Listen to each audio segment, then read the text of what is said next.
it's me.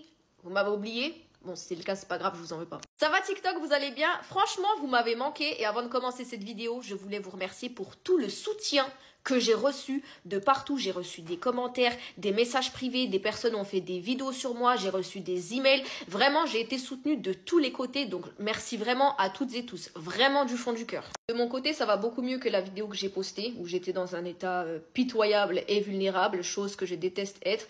Mais vous savez, des fois, quand le vase est plein, il est plein, on contrôle pas. Comme je vous l'avais expliqué, en fait, les problèmes des gens commençaient à rentrer dans ma sphère privée au point où je me donnais le devoir d'aider et de sauver tout le monde. Sauf que je ne peux pas et j'essaie petit à petit d'essayer de comprendre que je ne peux pas parce que certes, la volonté est là, mais les capacités ne sont pas là. Et vous savez, dans mes commentaires, il y a quelqu'un qui a dit...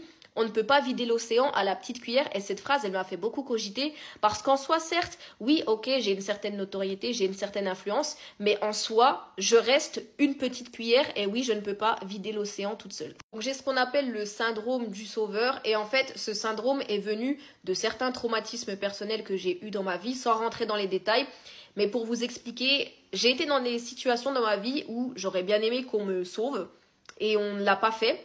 Alors qu'on aurait pu le faire, c'est-à-dire qu'il y avait des témoins quand j'ai été victime d'injustice et personne n'a bougé. Et depuis, je ressens le besoin, c'est vraiment un besoin, je ressens le besoin d'aider tout le monde lorsque je vois quelqu'un ou que j'entends que quelqu'un est en situation d'injustice. Voilà, parce qu'en fait, le fait que personne n'ait bougé, on va dire la non-assistance à personne en danger, entre guillemets, m'a plus marqué que ce que j'ai vécu en soi. Et du coup, maintenant, pour moi, c'est impensable que je vois une injustice sous mes yeux ou que j'entende et que je ne réagisse pas. Je travaille là-dessus avec un spécialiste pour que ce syndrome me gâche un petit peu moins la vie au quotidien. Je travaille aussi sur le fait de dissocier les réseaux sociaux de ma vie personnelle et je travaille aussi sur le fait de dissocier ce que je suis apte à faire et à ne pas faire. Il y a une réflexion qu'on me fait très souvent aussi, c'est qu'on me dit que je mets des problèmes en lumière, mais que je n'apporte pas de solution. Et en soi, je suis d'accord, tout simplement parce que je n'ai pas les connaissances et compétences nécessaires pour en apporter. C'est pour ça que,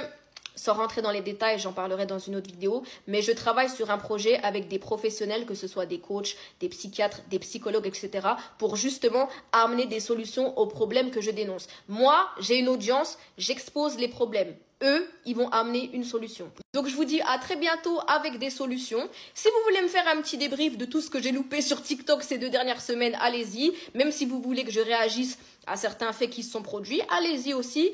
On reprend du service, les mecs. Et encore une fois, merci pour tout le soutien que j'ai reçu. Vous êtes vraiment les petits choux à la crème que vous pensez être.